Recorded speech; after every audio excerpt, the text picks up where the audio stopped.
آئندہ ان افراد کو امریکہ کا مستقل ویزا یعنی گرین کارڈ ویزا نہیں ملے گا جن کو شوگر ہو، دل کے امراض ہوں یا کوئی بھی ایسی بیماری ہو جو کہ مستقل بیماری ہوتی ہے۔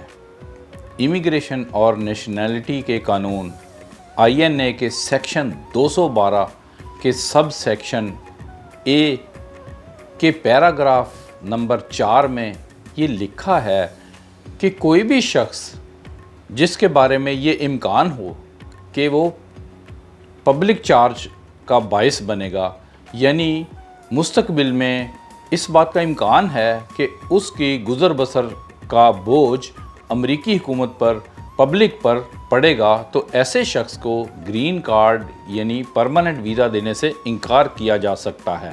اسی ہفتے امریکی حکومت نے دنیا بھر میں امریکی سفارت خانوں کو یہ ہدایت جاری کی ہے کہ ان افراد کو ویزا نہ دیا جائے جن کے پبلک چارج بننے کا امکان ہو۔ اس کو میں عام زبان میں آپ کو ایسے سمجھاؤں گا کہ دنیا بھر سے لوگ امریکہ آتے ہیں جو پرماننٹ ویزے پہ، وہ پھر یہاں کوئی اچھی نوکری ہوتی نہیں اور ان کی تنخواہ کافی نہیں ہوتی، چونکہ وہ پرماننٹ ویزے پر ہوتے ہیں، اس لیے امریکی حکومت کی ذمہ داری ہے کہ ان کے میڈیکل وغیرہ کا خیال کرے۔ تو امریکی حکومت سپورٹ کرتی ہے میڈیکل کو اور دوسرے فلاحی پروگراموں کو، اور ان کی انشورنس وغیرہ میں ان کی مدد کرتی ہے۔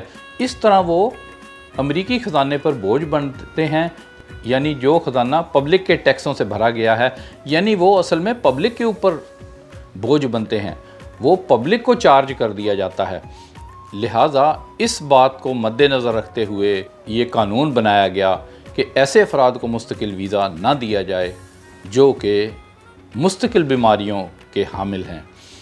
آپ اس کو جاننے کے لیے کہ کون کون سی بیماریاں یہ کور کرتا ہے، آپ یوں سمجھ لیں کہ یعنی اگر کسی شخص کو ایسی بیماری ہے جو پرماننٹ ہے تو سمجھیں اس کو پرماننٹ ویزا نہیں ملے گا۔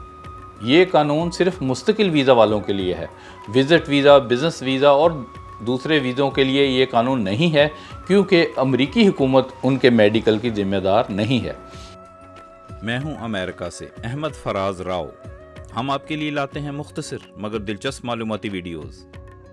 ناظرین، اگر آپ ہماری آنے والی ویڈیو سے باخبر رہنا چاہتے ہیں تو نیچے سبسکرائب بٹن پر کلک کر دیں، اور اگر آپ کو ہماری ویڈیو اچھی لگے تو لائک بٹن پر بھی کلک کر دیں اور اسے دوسروں کے ساتھ بھی شیئر کریں۔